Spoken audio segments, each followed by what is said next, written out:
Hello दोस्तों, तो स्वागत है आपका स्ट्रीट टू सक्सेस में। मैं आपका होस्ट अमित यादव फिर से एक नए टॉपिक के साथ आपके सामने आया हूं। जैसा कि मैं आपको टेली प्राइम में अकाउंटिंग सिखा रहा हूं, उसी में आप अगर कोई लेजर बनाते हो तो हम ग्रुप्स का कहाँ पे कैसे यूज करते हैं, कितने ग्रुप्स होते हैं, उसी सीरीज में जो अगला टॉपिक है आपका वो आ रहा है परचेस अकाउंट। परचेस अकाउंट क्या होता है, ऐसे कौन कौन से लेजर है जब हम क्रिएट करते हैं तो उसका अंडर ग्रुप हमें परचेस अकाउंट सिलेक्ट करना पड़ता है। इसी चीज के बारे में मैं आज आपसे डिस्कस करूंगा। अगर आप फ्रेशर अकाउंटेंट हो तो आपको इस वर्ड के बारे में काफी अच्छे से पता होना चाहिए कि परचेस अकाउंट क्या होता है और हमें इसमें किस तरीके से एंट्री करना है, कौन कौन से लेजर्स आएंगे, कौन कौन से एक्सपेंसेस आते हैं जो कि हम purchase account under group select करते लेजर बनाते टाइम। तो अगर आप दोस्तों इस तरीके के और भी टॉपिक सीखना चाहते हो और आप मेरे चैनल पर नए हो तो चैनल को लाइक, फॉलो और सब्सक्राइब जरूर करिएगा। तो बढ़ते हैं बिना किसी देरी किए इसी टॉपिक पे।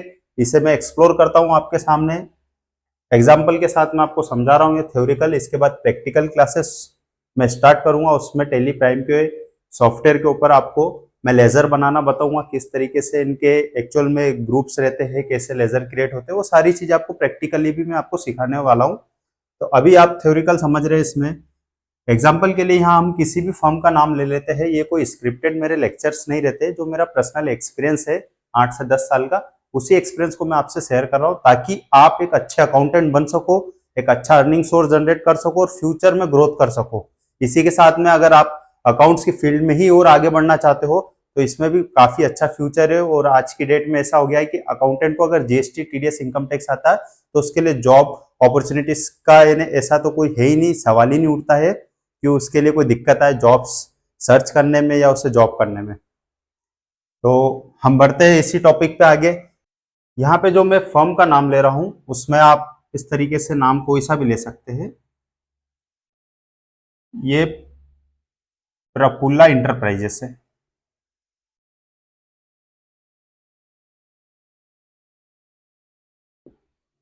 ये एक फर्म है।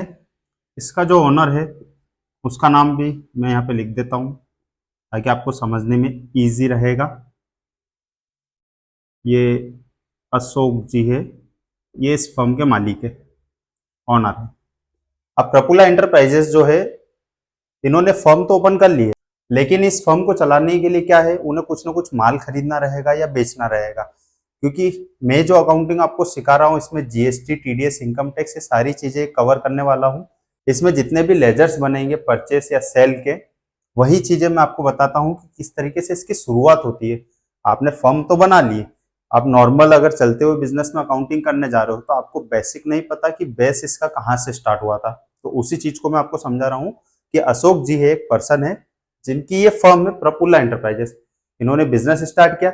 इसके बाद ये क्या हुआ, एक सप्लायर के पास गए इनके, जो इनका सन्ड्री क्रेडिटर्स कहलाता है, एक्स वाई जेड, उसका नाम कोई सा भी ले लीजिए, आप कलश पैकेजिंग नाम ले लीजिए या और भी कोई नाम ले सकते हो। सप्लायर के पास गया और इन्होंने कहा अशोक जी ने कि मुझे माल खरीदना है।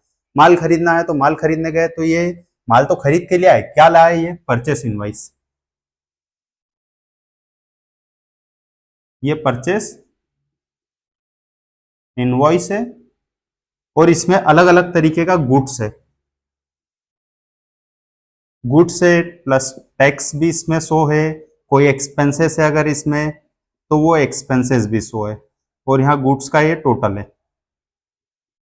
अमाउंट से भी देखा जाए तो यहाँ पे मैंने 50,000 का गुड्स ले लिया, यहाँ पे टैक्स ले लिया एक्स वाई जेड में, मान लीजिए इसमें 5,000 रुपये टैक्स, और यहाँ एक्सपेंसेस इसमें हो गया अपना 1,100 रुपये। और ये जो टोटल आएगा आपका ये हो जाएगा 6600 रुपये। ये टोटल बिल का अमाउंट हो गया। इस तरीके से एक परचेस इनवाइस आपके सामने, गुड्स तो फिजिकली अशोक जी लिया है, साथ में ये इनवाइस भी लाए। अब इनवाइस तो ले आए, अगर आप कहीं अकाउंटिंग कर रहे हो, आपके ऑनर ने कहा अशोक जी ने कि एक काम करिए इस परचेस बिल की एंट्री कर लीजिए। आप एंट्री करने जाओगे तो आपको कहीं ना कहीं क्या करना पड़ेगा, लेजर बनाना पड़ेगा। लेजर बनाने के लिए हम क्या करते हैं, सबसे पहले एक लेजर बनाएंगे जीएसटी परचेस का। इस तरीके से जीएसटी परचेस का हम लेजर बनाएंगे और उसका अंडर ग्रुप हम क्या करेंगे, परचेस अकाउंट। ये परचेस अकाउंट करते हैं अंडर ग्रुप। एक ये तो आपका फर्स्ट नंबर का हो गया लेजर। इसके अलावा और कौन कौन से लेजर बनते हैं उसके बारे में भी आपको मैं डिटेल में बता देता हूँ। यही अगर माल परचेस तो करके लिया, ये 50,000 का माल, अशोक जी का मन हुआ अगर 15 दिन बाद ये माल बिक नहीं रहा या ऐसा कुछ है, डिफेक्ट पीस आ गया है, अगर इस परचेस को रिटर्न करने की स्थिति आ गई, उस केस में क्या होता है, ये तो रिटर्न करके आ जाएंगे, लेकिन आपको क्या कहेंगे, जो आप अकाउंटिंग करता है या अकाउंटेंट पर्सन है जो टेली सॉफ्टवेयर पे वर्किंग कर रहा है डेली रूटीन में, जिसका काम है सेल, परचेस, बैंक, ये सारी चीजें अपडेट करना है, उस पर्सन को क्या कहेगा कि ये जो मैं माल परचेस करके लाया हूं, इस माल में से मैंने क्या किया, 20,000 का माल वापस रिटर्न कर दिया। तब आप क्या करोगे, आपको एक और लेजर बनाना पड़ेगा। लेजर कौन सा बनाना पड़ेगा, वो आएगा आपका सेकंड नंबर पे, यहां पे वो आपका लेजर आएगा परचेस रिटर्न। ये इस तरीके से लेजर बनता है, ये परचेस रिटर्न लेजर बनेगा, और ये भी अंडर ग्रुप आपका जाएगा परचेस अकाउंट में, और ये भी आएगा परचेस अकाउंट में। इसके अलावा जो और लेजर बनते हैं उसके बारे में मैं आपको पहले बता देता हूं। परचेस तो आपने कर लिया, ये जो बिल है इसमें जो ये एक्सपेंसेस लग रहे हैं, एक्सपेंसेस में कौन कौन से आ जाते हैं आपके एक्सपेंसेस, फ्रेट, सबसे पहले आपका फ्रेट आ गया। अब फ्रेट को भी मैंने दो पार्ट में आपको डिवाइड करना बताया था कि अगर आप माल बेच रहे हो तो आउटवर्ड और खरीद रहे हो तो इनवर्ड। तो यहाँ पे हम यूज करेंगे किसका, फ्रेट इनवर्ड का। फ्रेट इनवर्ड क्या होता है, आप माल खरीदते हो जब आपका स्टॉक इन हो रहा है आपके पास में, और जब माल बेचते हो जब आप क्या करते हो, फ्रेट आउटवर्ड। तो इसका भी जो आप ग्रुप करोगे, ये जो आ रहा है आपका freight inward purchase, freight inward purchase का क्या करोगे, आप जो अंडर ग्रुप करोगे इसका, इसको आप परचेस अकाउंट में ले जाओगे, इसको ले जाओगे आप डायरेक्ट एक्सपेंसेस।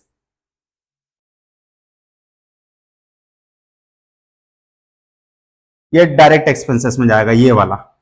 सेल्स में अगर आप कोई जैसे फ्रेट आउटवर्ड का लेजर यूज करते हो तो वो आपके टर्नओवर में जाता है।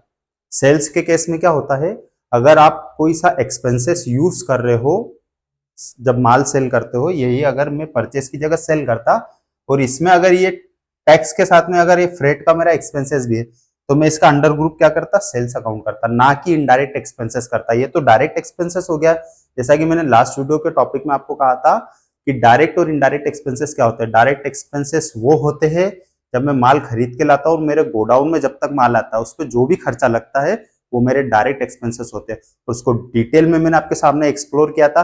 अगर आपको वही वीडियो देखना है तो आप मेरी प्लेलिस्ट बनी है यूट्यूब चैनल पे, उसमें आप जाके देख सकते हैं डायरेक्ट एक्सपेंसेस क्या होते हैं, पूरा डिटेल में आपको समझ में आ जाएगा।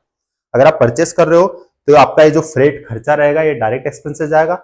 अगर आप सेल बिल बना रहे हो, सिर्फ सेल बिल की बात कर रहा हूं मैं, सेल बिल के अलावा और भी लेजर बनते हैं फ्रेट के, जैसे कि हम विदाउट बिल में फ्रेट पे करते हैं। कैसे, आपके पास कोई लोडिंग वाला पर्सन है जो आपसे ये बिल और माल लेके एक ट्रांसपोर्ट तक छोड़ने माल जाता है, उस केस में हम उसको कुछ पेमेंट देते हैं जो हमारा फ्रेट कहलाता है, कि हमारे गोडाउन से ट्रांसपोर्ट तक वो माल छोड़ के आ गया। तो वो हमारा जब फ्रेट का हम लेजर यूज करते हैं कि फ्रेट आउटवर्ड नॉन जीएसटी, मतलब उसका कोई हमने बिल नहीं बनाया, तो उस केस में हम उसका अंडर ग्रुप लेते हैं इनडायरेक्ट एक्सपेंसेस। और अगर हम बिल में फ्रेट का लेजर यूज कर रहे हैं, सेल बिल की बात कर रहा हूं, फ्रेट का अगर उसमें लेजर यूज कर रहे हैं तो उसको हम अंडर ग्रुप सेल्स अकाउंट ले जाते हैं, क्योंकि ये हमारा टर्नओवर में कैलकुलेट होना चाहिए। लेकिन परचेस में क्या हुआ, ये हो गया आपका डायरेक्ट एक्सपेंसेस। अभी जो आपका परचेस में जा रहा है सिर्फ दो ही लेजर जा रहे हैं, कौन कौन से जा रहे हैं आपका, पहला जा रहा है आपका जीएसटी परचेस, सेकंड जा रहा है आपका परचेस रिटर्न। और इसके अलावा अगर आप इंपोर्ट एक्सपोर्ट से रिलेटेड वर्किंग कर रहे हो तो इसमें एक लेजर और आप बना सकते हो, यानी डिटेल में क्लियरिटी से समझने के लिए यहां पे आप बना सकते हो इंपोर्ट परचेस। यह आपका हो जाएगा इंपोर्ट परचेस। अब ये चीजें शो कहां होती है, ये चीजें आपको शो होगी प्रॉफिट एंड लॉस में। ये आपका profit and loss, profit and loss account होता है आपका टेली प्राइम में। उसमें आप जाएंगे तो आपको वहां पे ये दिखेगा परचेस अकाउंट। परचेस अकाउंट को आप जैसे इंटरप्रेस करोगे वहां पे आपके इस टाइप के जितने भी लेजर बने होंगे वो आपको शो हो जाएंगे। उसमें आपको डिटेल में दिख जाएगा कि हमारा जीएसटी परचेस कितना है, हमारा परचेस रिटर्न कितना है टोटल, और उसके बाद में अगर ऐसा कुछ इंपोर्ट से रिलेटेड आप वर्किंग करते हो तो उसका भी आपको अलग से अमाउंट शो हो जाएगा कि आपने इंपोर्ट कितना किया है।